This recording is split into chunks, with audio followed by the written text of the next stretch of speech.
Well, a very, very, very warm welcome to you guys. Hi, it's Cassim, and welcome to another episode of Journal Entries.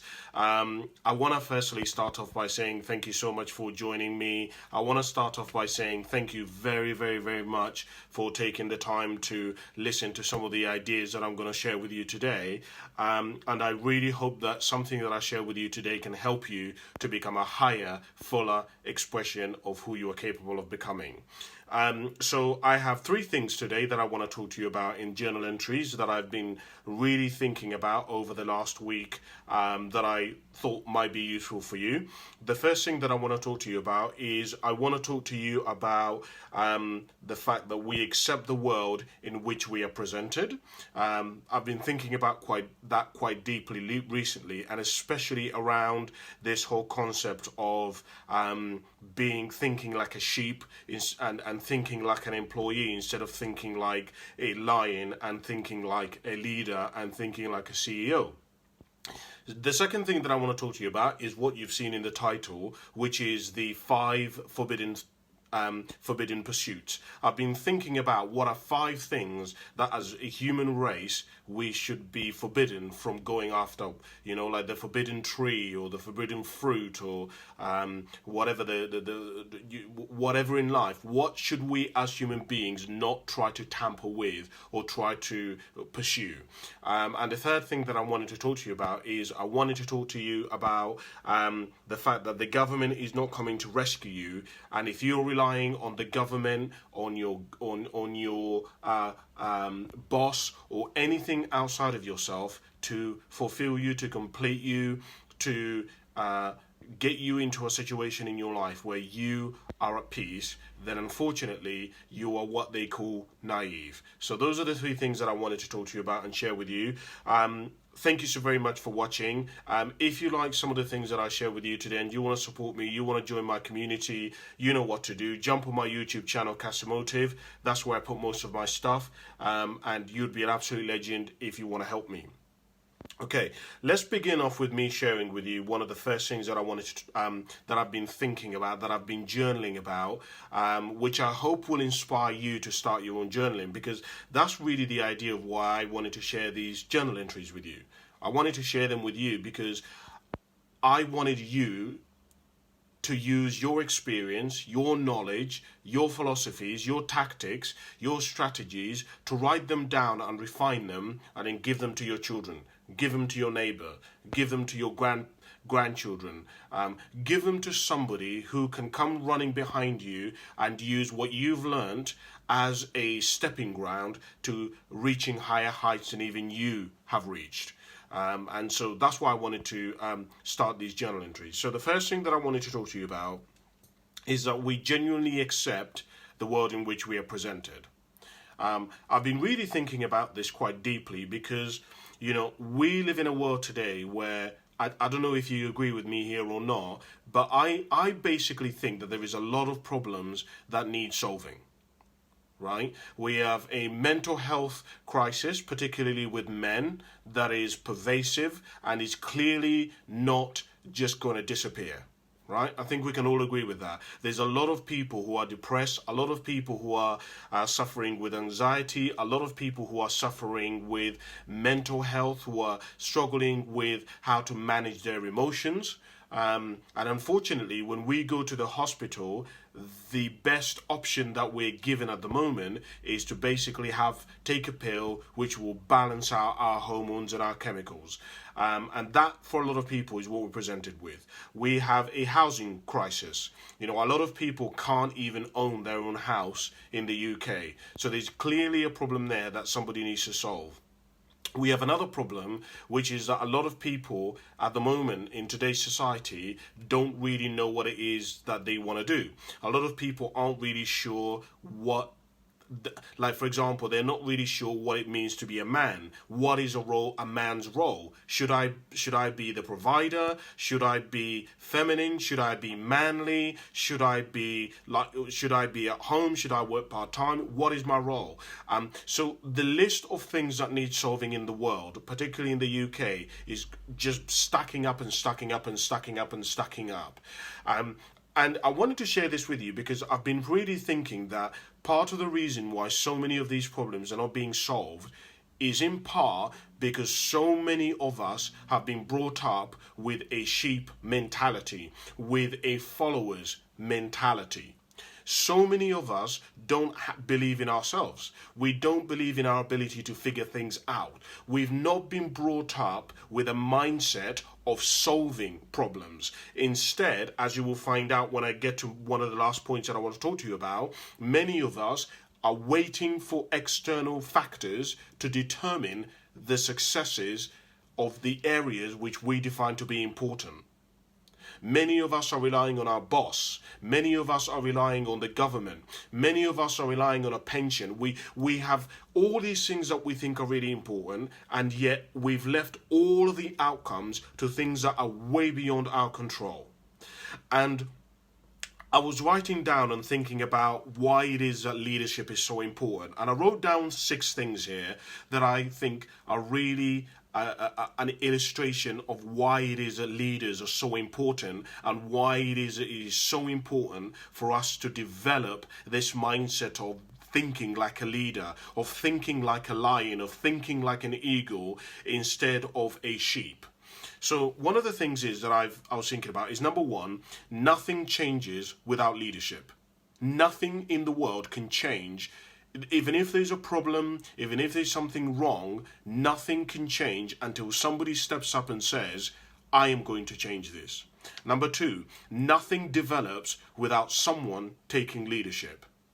Whether we believe that Black Lives Matter or whatever, or we believe that women are not being paid enough money, it will not develop. That change cannot develop. That movement cannot develop until somebody stands up and says, I am going to take part in this. The third thing is that without leaders, without somebody thinking like a leader, nothing improves. Nothing can improve.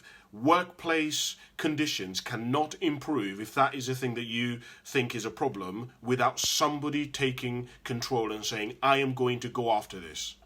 If your thing is that animals are being cruelly abused, I'm telling you now that it will not improve unless somebody steps forward and goes after it. If you believe that a lot of women are in relationships, or a lot of men are in relationships where they're not believed when they go and talk to the hospital about their abuse because they think that they're faking it, if you believe that that is something which needs to improve, somebody has to step up. Somebody has to say, I am going to take charge of this. I am going to go and solve this. There is a really infamous saying which goes, and I think it was said by Buddha, which goes something on the lines of, every day good people have to wake up and try to empty the ocean with a spoon. And so that's the kind of mindset that a leader has to have. You have to believe that even though you're going to the ocean with a spoon, that your spoon is going to make a difference, because it is going to make a difference. Right? But a lot of us don't have that mentality. We've not been brought up with that mentality. The fourth thing is that nothing is corrected without leadership. If you believe that there should be more black people in Parliament than there currently is, that cannot be corrected until somebody steps forward and does something about it.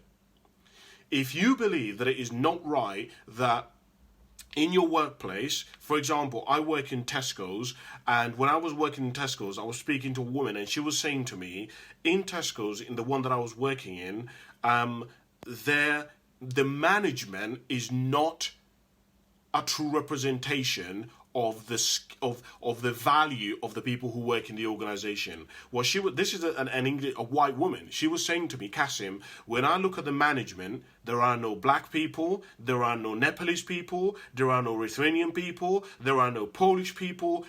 All of the management, the entire senior management, are all English people. She said, how can that possibly be? Are you saying to me that of all the people who work in this entire building, not a single Lithuanian, black, Chinese, that none of them are that skilled that they can take up leadership in this store? That can't be right.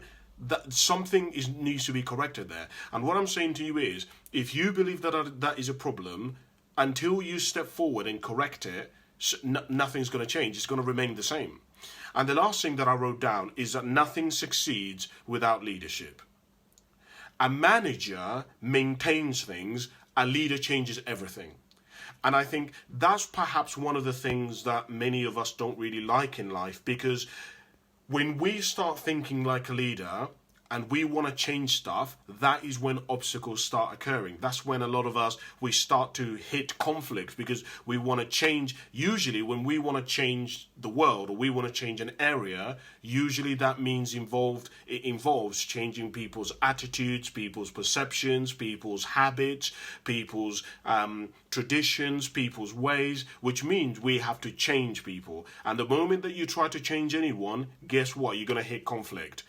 This was one of the lessons that I, as Cassim, had to learn very, very, very quickly in the speaking business, because unfortunately, unsolicited advice is considered as criticism.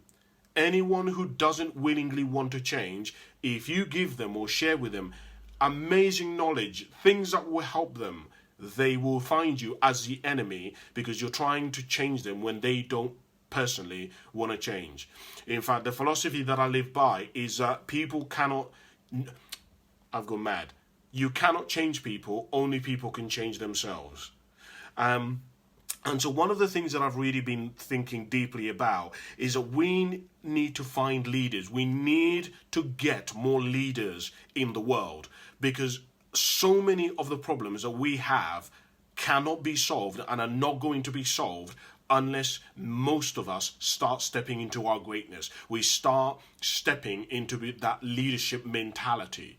And the thing about leadership is that I have found is that leadership, people who usually become leaders are what I call reluctant leaders. For example, for like me, one of the reasons why I decided that I wanted to start doing these videos and doing my podcasts and kind of started Cassimotive Media wasn't because I wanted to. It was because I saw a problem where I saw so many people struggling to get what they wanted and still be happy, that I said, right, okay, I actually want to live the Nando's life. I want to live the stable life, but this is much more important. And actually, as a human being, I want other people to succeed more than I want to be happy and have all the latest fancy things.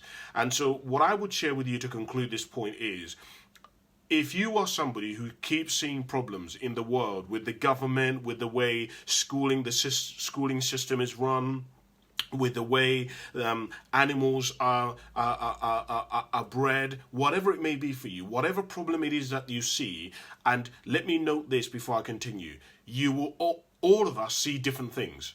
For example, I see a problem like every single day. I see people talking about how negative they are and how bad in the world they are. I'm attuned to that. I see that much more. Some of you, thousands of people may say that to you, but you may never recognize it. But if somebody talks about abuse or mental health, you are triggered. And all of a sudden it's something that you feel passionate about.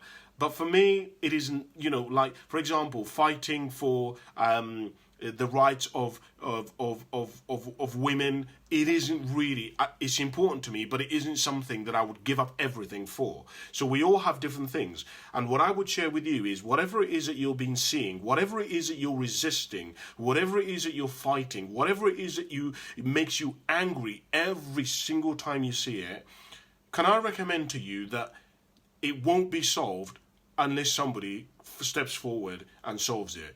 Meaning you have to take accountability, meaning you have to think like the Buddha said, which is that you have to have the mentality that every single day you're going to have to go out and try to empty the ocean with a ladle.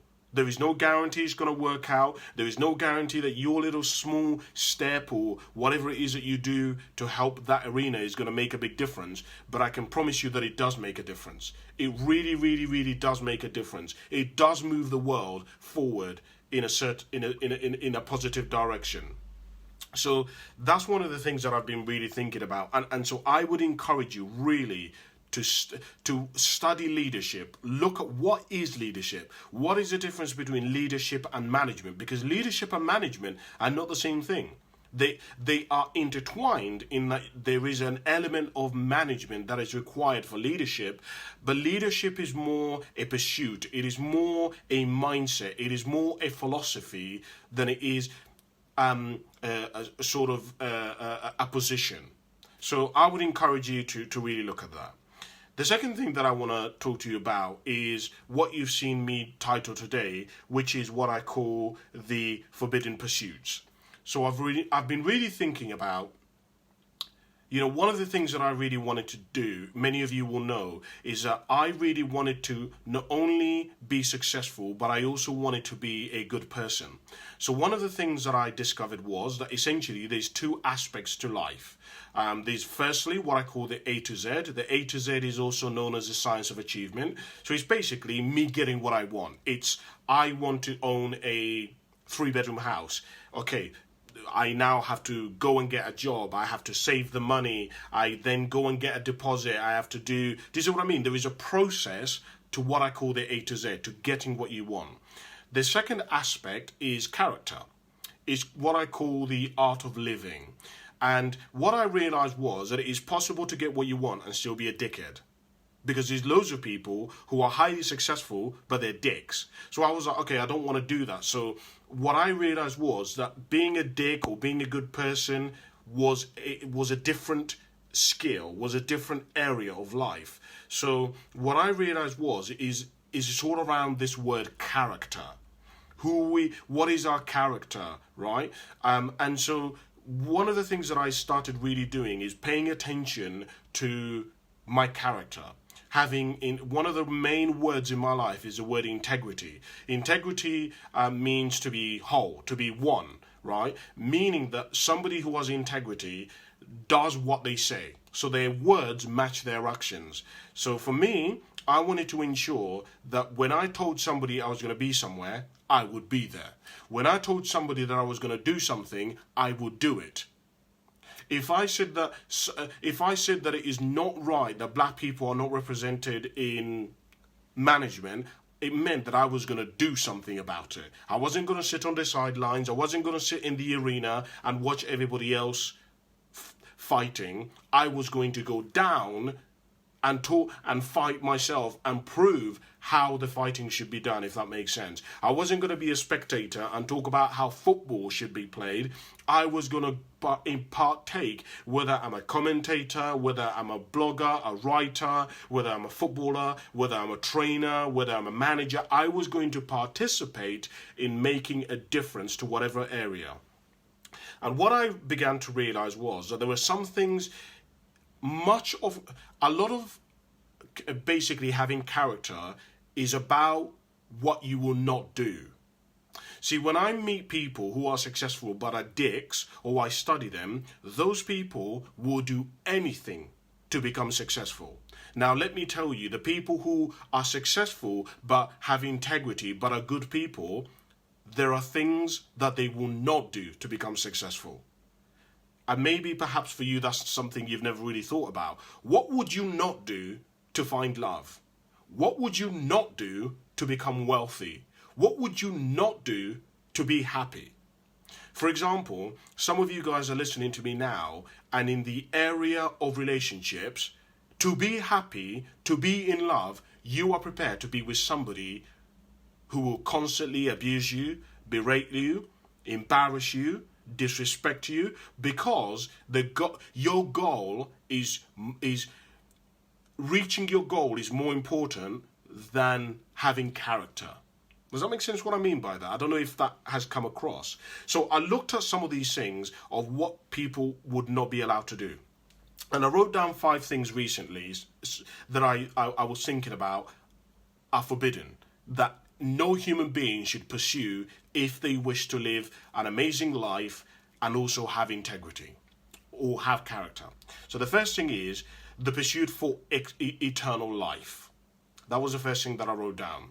So there is a difference between the preservation of life and the pursuit for eternal life. It's a very fine difference. The preservation of life says, look, I want to live for as long as possible. I want to extend my life and preserve my life and look after my health and look after my body and live as abundantly as I can and experience as much as I can and have as much vitality as I can and really feel all that is and experience all that is a human experience. But the pursuit for eternal life says, I am willing to do anything to live forever. I will undergo surgery to live forever. Because here's what I've basically found. If you follow that path of eternal life, you will inevitably have to stumble across one of the things that the entire world operates on, which is laws.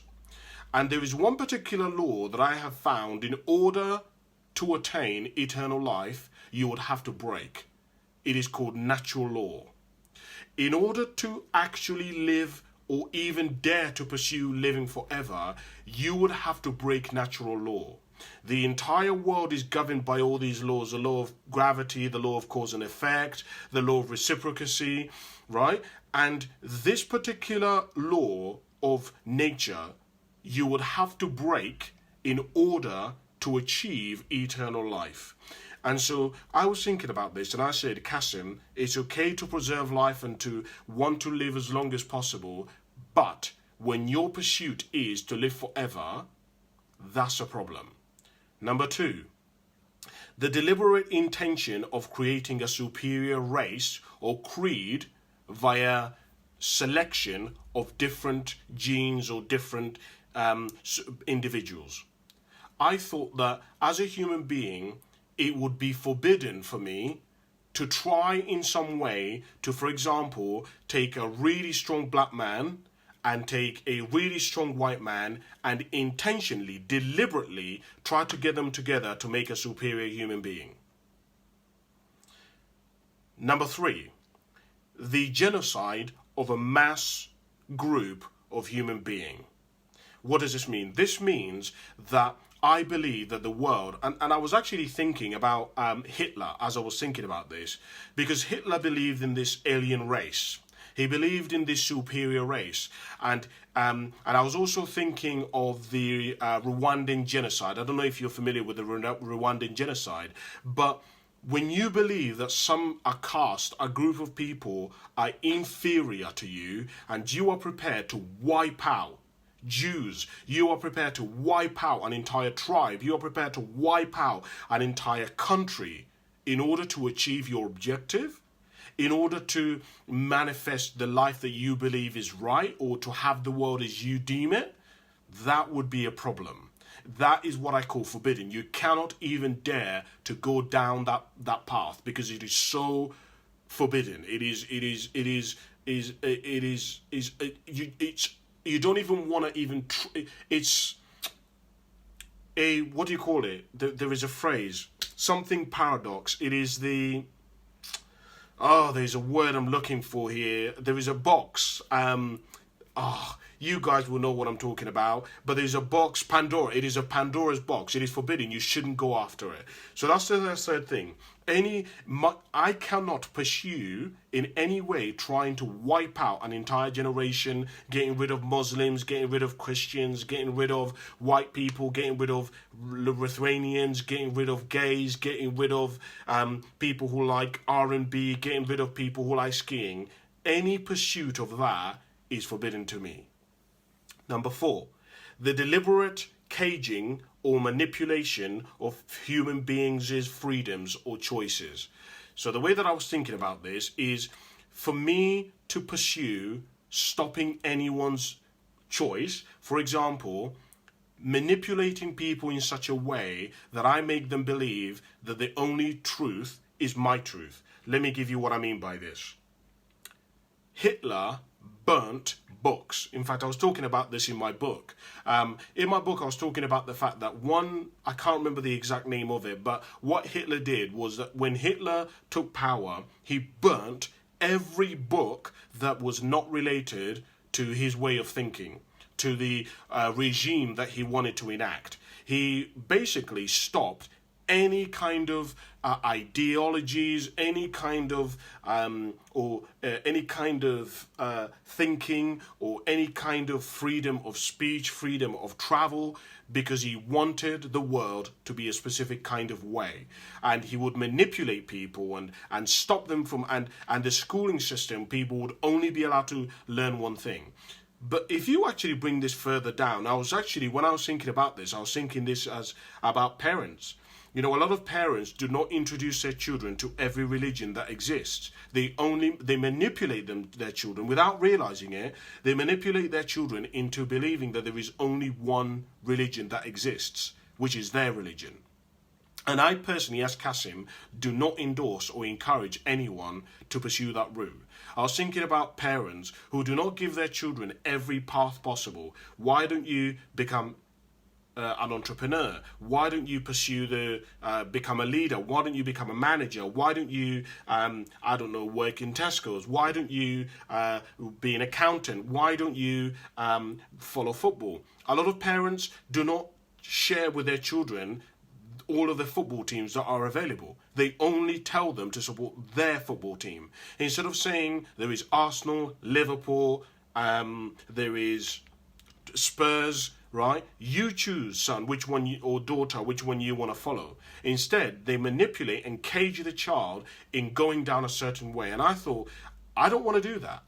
And that's why I changed the way I share these messages, because the way I share them now is, I'm going to give you what I think and believe to be the truth. You choose. It's your choice. It isn't my job or right for me to manipulate you in such a way to going down a certain path. It's your job to choose which way you want to go. The last thing that I wrote down was the deliberate manipulations of someone's faiths, needs, desires to fulfill spirituality, or to fulfill your ego or fantasy. So in this, that's a very long sentence, but essentially what I was thinking about was that some people, in order to get what they want, will manipulate people's desires. So for example, somebody knows that somebody really wants a child, and in that pursuit of wanting the child, they manipulate the person, right? Somebody knows that somebody really wants to get married, and they lead the person on even though they know that they have no intention of ever marrying that person, and they lead the person on in a relationship and never have that discussion to say, look, I know that marriage is really important to you. I have no intention at all of ever getting married at this point in my life. And I would suggest to you, because I love you, because I care for you, that you find somebody else. And if you want to stay with me, wonderful. But I'm just saying to you, I have no intention of getting married at all, and I know it's really important to you. But instead, some of us, we lie to the person because we are trying to fulfill our desire and our ego, in that we want sex, in that we want somebody who is ours, who we can control, who is chasing after us. Do you see what I'm saying by this? Right? And this can extend and go much deeper, but I won't get into too much detail. But it's just something that I was thinking about, and I would encourage you to really look at. What will you not do? What is forbidden for you to go down is essentially what I wanted to get to. And the last idea that I wanted to share with you is I wanted to share with you about the fact that the government is not coming to rescue you. If you're relying on them, you are naive. I was thinking about this in a much broader term than the government. I was actually thinking about this in terms of people who are waiting for the government to come in and pay their pension. You know, it was interesting because I was thinking about this and about the amount of people who are relying on the government to pay them when they retire. You know, one of the things that really made me think very deeply about retirement and having a government-assisted pension is that I met so many people who that was what they'd worked for. They put all their money into the government. They put all their money into a pension pot. They then found out later on, and when they got to the end to get their money, that they would have to pay this, or the fact that the government's changed and the rules have changed this. And what I'm going to say to you is this. If you are relying and you are putting all of your eggs in anything that you cannot control or do not have the majority of control over, you are what is called naive. Because the government, particularly, and I say this because a lot of us don't really realize that we're relying on the government. You know, I spoke to somebody and I could not believe what he said to me. He said to me, Cassim, you know, I'm depressed, I feel anxiety, I feel like, sometimes I feel suicidal, and, you know, my workplace, they haven't got anything in place for me, they haven't even paid for anything for me, they haven't got courses. And I thought, this person actually believes that it is their company's responsibility to go and look after their mental health. And so instead of them going and reading books about mental health, about depression, instead of going and studying people who are like monks, who have a lot of peace, and asking, why is it that monks seem to have so much peace? I've never heard of a depressed monk. I've never heard of a depressed an angry or anxious priest or monk. So instead of me going and studying them, instead of me taking the advice of my doctor, for example, one of the other things that I was thinking about is the amount of people who are relying primarily on their doctor's advice in order for their life to work out how they want to. In fact, this very morning, and this is what triggered me to talk about this very morning I was talking to somebody, and he was saying to me that he went to his doctor, and he was saying to his doctor, look, you know, I'm experiencing a lot of anxiety, I'm experiencing a lot of, you know, depression, what should I do? And the first thing the doctor said to him is that he should take this pill because the pill will balance out the chemicals in him. And I thought to myself, hold on just 1 minute. And this is what I said to him. I said, so your doctor didn't recommend to you try NLP, that you try meditation, that you try working out, that you read books on mental health, that you go and do therapy, that you go and take, let's say, you have a sabbatical leave. Your doctor didn't suggest any of these other suggestions. All they did is suggest to you that you take a pill and that's going to fix your problem. And I was like, see, that's a serious issue. And a lot of people, for example, I meet so many people who have chronic illnesses. Their back hurts all the time. And they're relying on their GP to give them the best outcome as to how it's going to work out for them. They're waiting on the queue for their doctor to come in and say, we've got a magic pill, we've got a magic thingy that's going to fix it. Instead of them going and reading every single book about back pain so that they can be informed, so they can make their own decisions, so that they can have control over their healing process, instead they're waiting on their doctor, on their GP.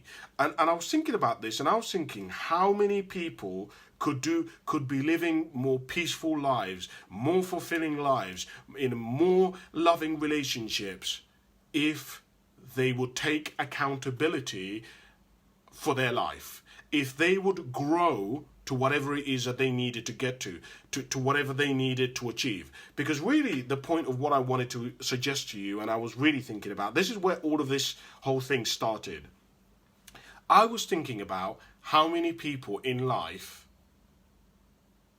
want something, but the thing that they want is outside of what they currently have. So for example, they want to get to a place where they're in peace.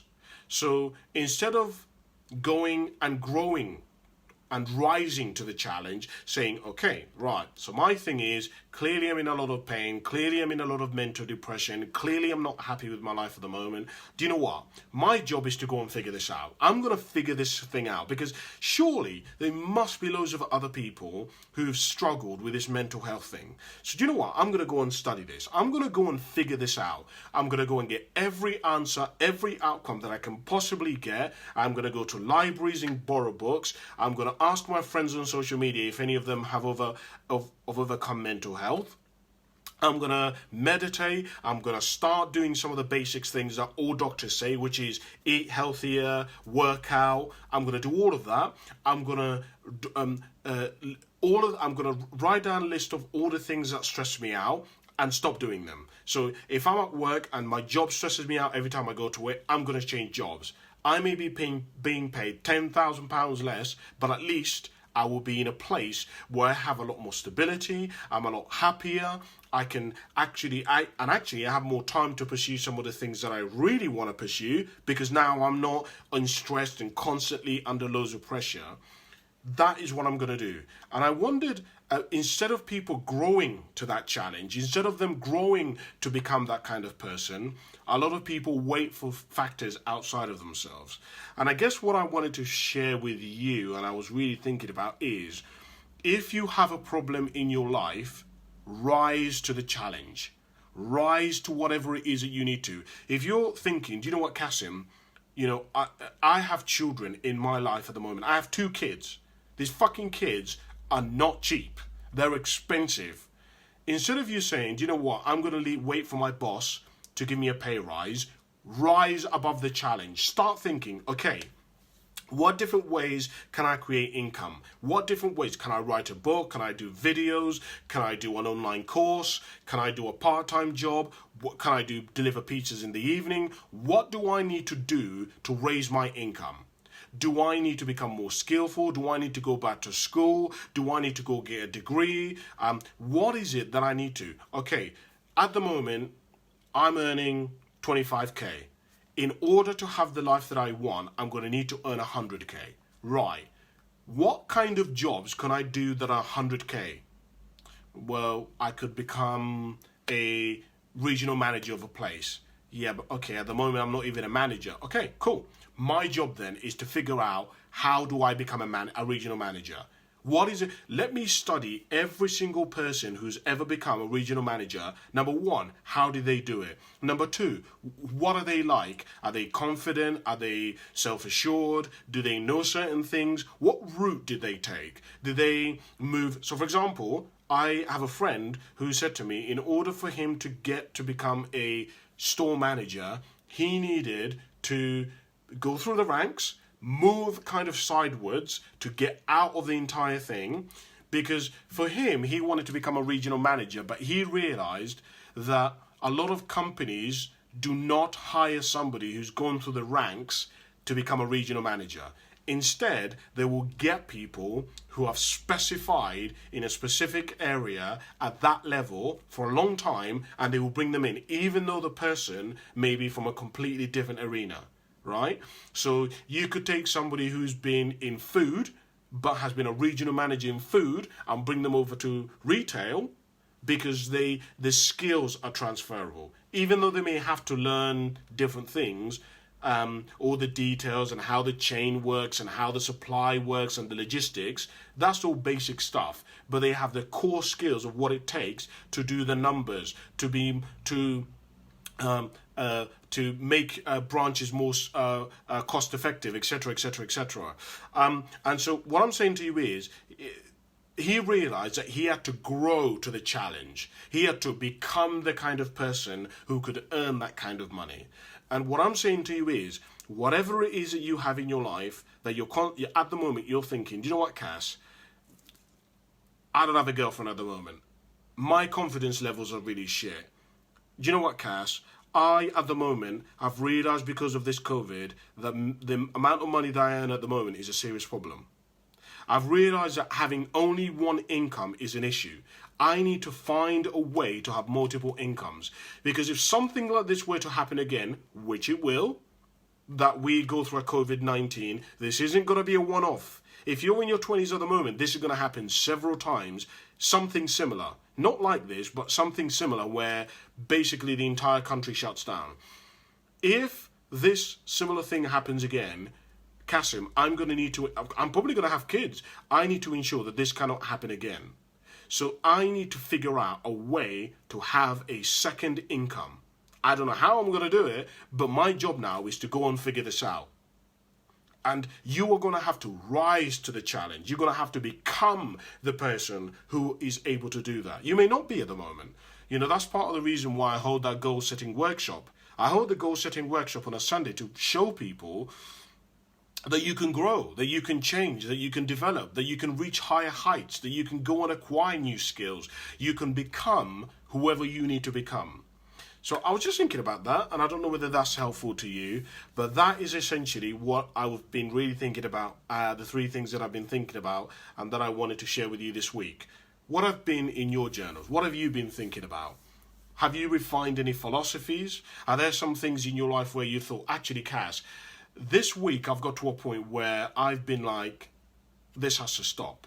No, I need to solve this. I need to become this. I need to do this. I need to get this shit together. What is that for you?